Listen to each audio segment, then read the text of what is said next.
Littéralement, tout est faux, mon frère, ma sœur. Les médias sont faux, les boulots sont faux, l'argent est faux, la politique est fausse, les religions sont fausses, les textes sacrés ont été modifiés, tes amis sont faux, l'amour est faux, l'industrie pharmaceutique est fausse, la nourriture que tu manges est fausse, plus rien n'est vrai maintenant. Nous avons échangé l'authenticité pour la commodité, nous avons échangé la vérité pour le confort, nous sommes entourés d'illusions que nous avons nous-mêmes construites. Les médias nourrissent ta peur, travail aspire ton âme, l'argent est imprimé à partir de rien. La politique vous divise en plusieurs équipes qui travaillent toutes les deux pour le même système. Les religions te disent de trouver Dieu à l'extérieur alors qu'il est à l'intérieur. La science préfère mentir quand il est question d'argent. L'industrie pharmaceutique tire profit de ta maladie. La NASA te vend des rêves qui sont une illusion. Tout ce qui est censé t'aider te fait plus de mal qu'autre chose. Tout ce qui est censé vous unir vous divise. Nous avons oublié comment être humain. Nous cherchons une vérité dans un système conçu pour la cacher. Le meilleur moyen de s'en rapprocher est de t'éveiller, mon frère, ma sœur. Tu dois remettre en question tout ce que tu as appris depuis ta naissance. Car le système continuera de gagner encore et encore tant que tu oublies qui tu es. Mais au moment où tu t'en souviens, tu deviens dangereux pour la matrice.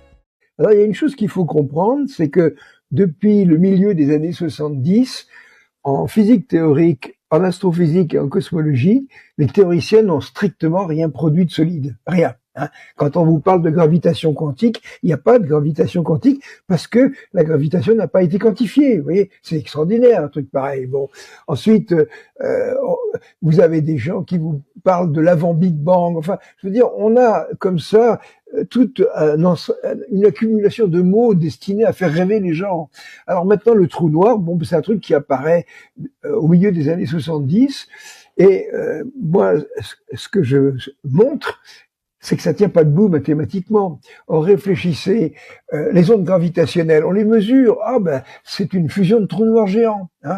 On trouve des objets hypermassifs au centre des galaxies. Ah, c'est des trous noirs. Vous voyez, les mini trous noirs, les grands trous noirs, les trous noirs stellaires. C'est le mot et ce trou noir, c'est la seule chose qu'ils prétendent avoir trouvé. La seule chose.